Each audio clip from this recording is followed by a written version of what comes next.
All right, welcome in everybody. A&M drops game one to Ole Miss 5-3. Ole Miss scored 5 runs on 9 hits. They committed 2 errors, and A&M scored 3 runs on 7 hits. Tag, what are your kind of initial thoughts about what we just watched? It wasn't a great game for A&M. It wasn't really a great game for Ole Miss either. Um, with their defensive miscues, it felt like they were trying to hand it to the Aggies here at the end. But the bottom line is, when you're facing one of the worst starters in the SEC and you strike out 11 times, you're not going to be successful.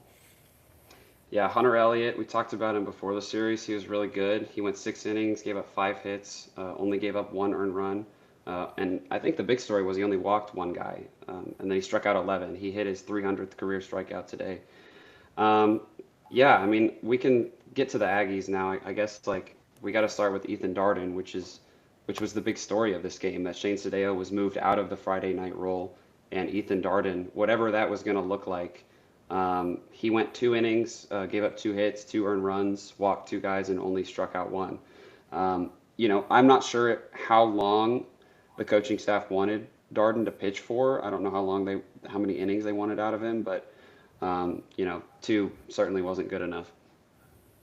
No, it wasn't, and I don't think they really had a timetable of what how long it was going to be. Early said on Thursday or yesterday for that matter that they weren't planning to use the term opener for Darden, but it turned into being that because he just wasn't sharp enough to last longer in the game. And then Shane came in and looked like his old self and was very good today. Um, yeah, he was very good. This was, I think you could probably argue, Shane's sharpest outing of the year, which is really Absolutely. interesting. I think it's probably a good thing for him. I don't necessarily think that you shove him back into a starting role now. Like I'm fine if you want to start Darden. This was Darden's first start in a long, long time. But he threw 7 consecutive balls to start the game. A&M was lucky to only lose this game by 2 runs. Ole Miss had the bases loaded, I think, twice, and only one time they got no runs out of it, and another time they only got 1 run out of it. I kind of wanted to just go through the inning summary here. So Ole Miss puts up 1 run in the first, 1 run in the second, and one in the fourth. A&M didn't score until the fifth. They were shut out until the fifth inning against Hunter Elliott, who we talked about. His strikeout numbers are really good, but he's been hit around a ton. And A&M was shut out till the fifth inning, where they scored 2 runs. And then after the fifth, A&M only scored 1 run the rest of the game. Uh, and that was in the eighth inning where they had the bases loaded with no outs. Ole Miss tried so many times to hand you this game. They committed 3 errors. I said 2 earlier, it was 3. They dropped a fly ball. The third baseman missed a play, and you got the bases loaded with no outs, and you got 1 run out of it. And that was kind of the story of this game, is that the offense has just not been the same since Nico Partita went down. Yeah, I completely agree. And this game was a game of missed opportunities on both sides. It was for Ole Miss very sloppy defensively and minimizing their total runs there in the really starting in the first. At first and third no outs, ground into a double play with a 3 hole, and then second and third inning they had bases loaded, or second and fourth inning they had bases loaded. And they only scored one. So for A&M to be in the game towards those late innings was very lucky, but at the same time, then the A&M miscues, well, not miscues, just getting outplayed um, in the back half of the game. Thank you to everybody that's tuned in. If you guys have any questions or any comments about what happened tonight, please leave anything in the chat and we'll get to it. I wanted to go into A&M's lineup. If you're going to beat a ranked SEC team on the road, your best players have to play well. Gavin Grahovac was 1 for 5. Caden Sorrell was 1 for 4. Chris Akopian was 1 for 5. Jake Dewar was 1 for 4. Bear Harrison was 1 for 4. Binderup was 1 for 3. Jorian Wilson was 1 for 4. Sawyer Farr, who not sure if he's going to be playing tomorrow after tonight, was 0 for 3. Wesley Jordan came in for an at bat. He struck out. And then Boston Kellner was 0 for 2, who, prayers he's okay. He took a fastball straight to the face. The ball didn't even touch the helmet, hit him dead center of the face. So prayers to him. Hope he's okay. And then Ben Royo went 0 for 1. So overall, just offensively, super, super frustrating. Hunter Elliott kind of has a low 90s fastball, and he kept throwing first pitch strike. Again, he only walked one batter the entire game, and he kept throwing first pitch strikes, second pitch strikes, and you're just wondering, like, how long is this patient offense going to just sit here and take strikes until they start swinging? Because I think that was what was frustrating to me, but I don't know how you felt. Yeah, it's very frustrating, but it's been the identity of this team for the whole year is be patient and do damage. However, at some point when he's throwing a 91-mile-an-hour fastball over and over again for first pitch over the plate, you got to unload on it at some point. But yeah, it was just not a great night offensively against a matchup where you thought you would have thrived in, and now Ole Miss gets to go for the series win tomorrow with their best arm. Yeah. Another thing, I guess, God, what was I going to say? It's really, uh, shoot. Oh, yeah, yeah, yeah. So this is the other thing, and you can say that this is a Shane Sadeo problem, but A&M in the SEC has just been not good in series openers. The only series openers A&M has won in conference play was against Mizzou and Texas. I think And that's right, LSU. right? And LSU. Yeah, so that's just not good enough. Like if you're going to play in this conference, which A&M has the lineup to do that, but like if you're going to play in this conference, you can't keep losing the first game of every series and expect to win. Do I feel like A&M's like screwed and they can't win the series? No, I actually feel okay. Like I feel fine. Um, but at some point, like the staff's got to work to find a way to win some of these series openers, especially when the bullpen's limited. I guess like my question for you moving on from this game is, how does A&M bounce back tomorrow in game one? You get a good start. That's the first part. You gotta get a good start out of Aiden Sims if that's the direct they're throwing. Everyone would assume he's throwing game one tomorrow with the news of it being a doubleheader due to inclement weather Sunday looming. But you need a good start on the mound. Not saying you didn't get quality innings and limited damage tonight, but you need a good start, and then you got to take advantage of these miscues from Ole Miss, which never really happened today. I remembered what I was going to ask you before, which was just about Ethan Darden.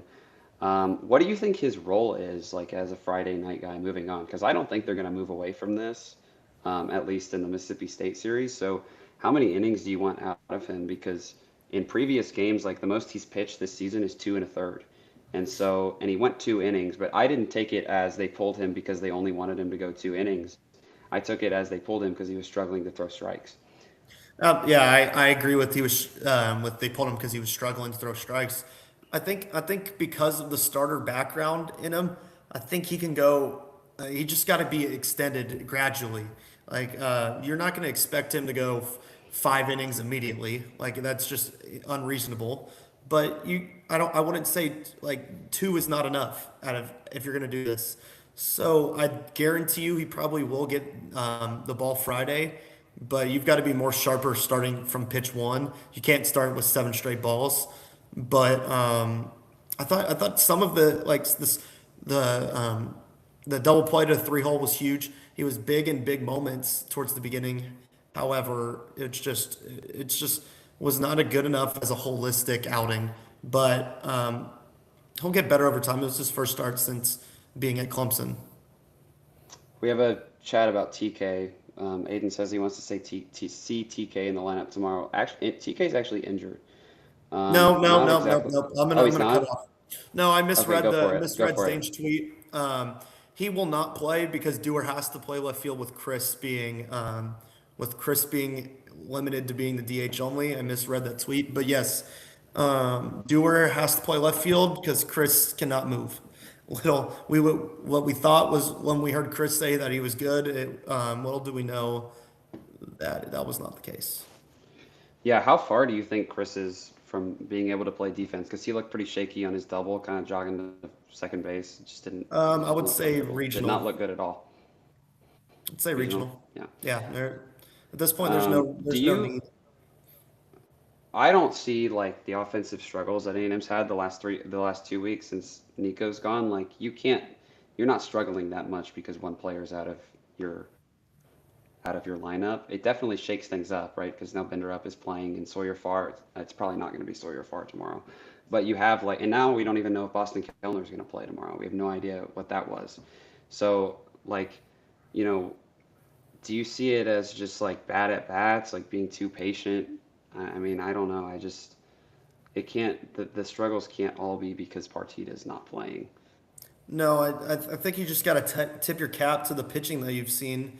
Obviously, the Partita injury, when it happened, sucks because you're playing one of the best staffs in Auburn. But you just got to tip your cap. Hunter Elliott had an insane start for his numbers this year. Been roughed up back to back weeks, so it was a huge bounce back start for Hunter Elliott. And I wouldn't say the quality of bats were that bad. I just think at times they were trying to do too much, maybe over swinging, whatever. But you just can't strike out 11 times. Yeah, maybe that's quality of at bats related, but you just got. I mean, Hunter Elliott was on from the beginning, so I mean, it's just rough.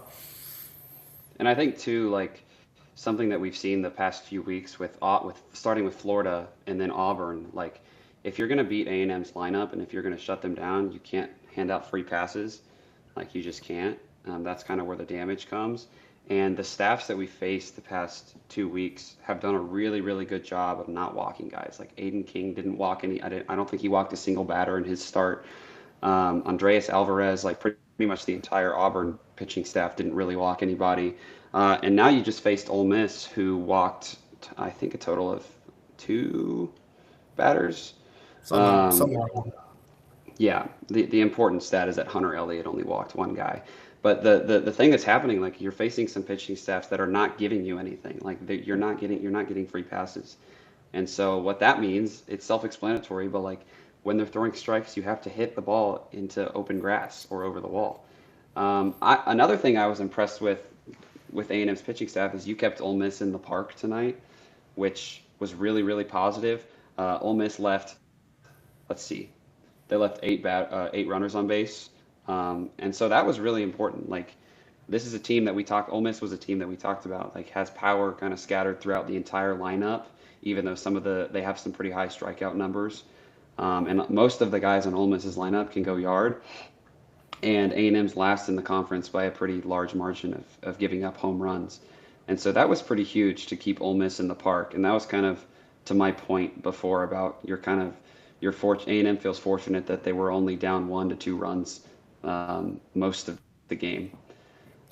Yeah, tonight when Ole Miss scored aside from the seventh, it was due to walking them, which has been the story all year. Like if you're gonna beat this team, like a lot of the pitchers have stuff, but it's just if you let runners on and then they can do damage with runners on with you just giving them first base, giving them second base, with whatever the reasons are. Um, you just can't happen. It just can't happen. Like if they're gonna beat you, they're gonna beat you. Like straight up, you can't be giving them free bases, and then that turns into opportunities and runs. Like in the first inning, you walk the leadoff hitter, Udermark gets a single, and you have first and third immediately with no outs. Like if Yeah. yeah, Aiden also, like, this is a great comment. Forgot to touch on this. At the end of the game, like it was at the end of the game, so it kind of goes unnoticed. But Royo did, like, he had a really good at bat. He worked it to a full count, and then he put a good swing on it and just hit it right at the guy. So, if he plays second, like, I don't know, Roy, he looks pretty good in his one at bat, and he made a pretty good play. I'm So gonna he I'm hasn't seen gonna much interject action here. this year. I'm gonna Go for interject it. here. Although we just saw Chris take 94 and he was back the next day, I don't know if you see Kellner tomorrow at all, just because of where he was hit. He got hit right in the eye, pretty much, like by 93. Like you can cheek, you can like you're gonna break teeth or whatever, but like it's not your eye, like it's just front eye, so you're just not going to be able to see the ball well. So I think Broyle will be at short tomorrow, if unless Farr is at short. But yeah, if the you very well could see the combo of Royo and Farr as your middle infield tomorrow. Yeah. What's this? We have one more chat. If Royo, yeah, Dylan says if Royo's at second base, I feel that there's not many people to move to shortstop with Kellner out. I don't think Chestnut plays left side, but I could be wrong. No, Do you have any thoughts? yeah, I think Chestnut's a second baseman. Like if you're gonna have someone on the left side, it will be Farr or Royo. They both have played short in high school, so I don't think it's that much of a difference for Royo and Farr over on the left side. But if Chestnut's over on the left side, it's a big difference in an arm over there. Not saying Travis is a bad arm, it's just not as good as the other two. Yeah. I guess like general thoughts, offense was just not good enough tonight. Like pitching staff, even with Darden's rough start, Shane Sadeo came in and did a good job. Gavin Lyons did a fine job. Pitching gave you enough to win this game, and you just when you had guys on base, you couldn't bring them home. Evidence by the eighth inning where you had the bases loaded with no outs and you only got one out of it. You just couldn't find the open grass when you had guys in scoring position. And overall, it was really difficult for A&M to get base runners in general. I don't think we had the leadoff guy on until the fifth inning. Um, and so that just doesn't set you up for success. But we've seen it several times. This game to me kind of felt like a less extreme version of the first game against Florida, where offensively you just struggled. Pitching kept you in it for most of the game and it got away from you at the end.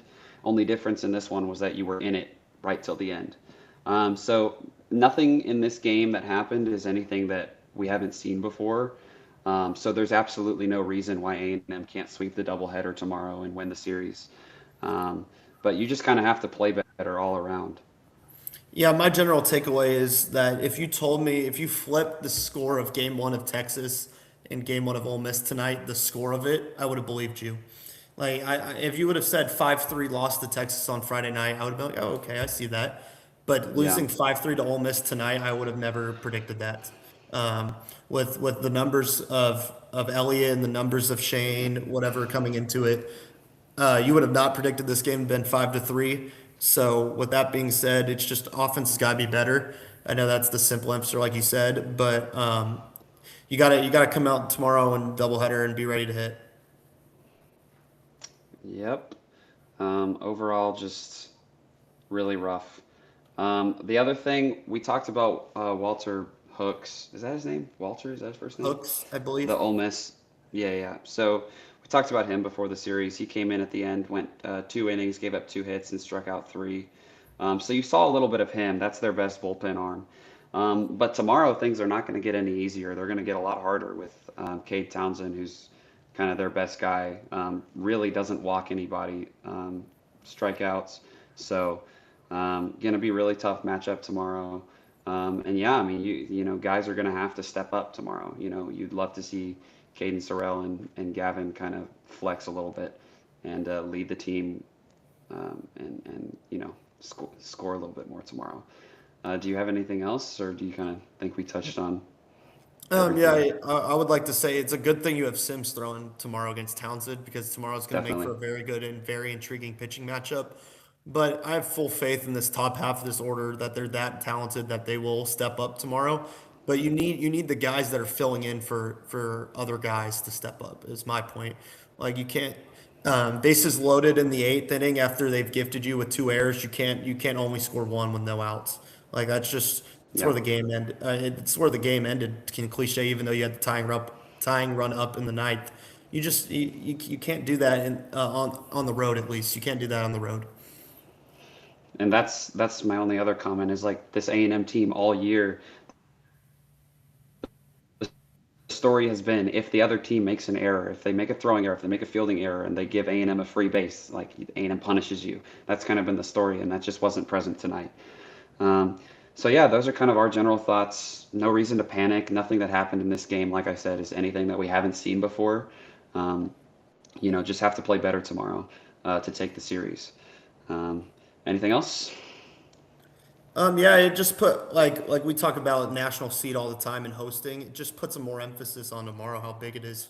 For it with Texas losing today, you feel okay with where you're sitting. Now you have the same record as them, and you have the same amount of wins as Mississippi State. So tomorrow is crucial. You got to get one at the minimum, and that puts big pressure on your series with Mississippi State next weekend. However, you feel great because it's at home. Yeah. Those are kind of all our thoughts. We'll be back here after the doubleheader to talk about what goes down tomorrow. Yeah, thank you guys for staying up and tuning in. You know, have faith in this team. They're going to be okay. They're going to come out and compete tomorrow. So yeah, thank you guys for watching, and we'll see you tomorrow.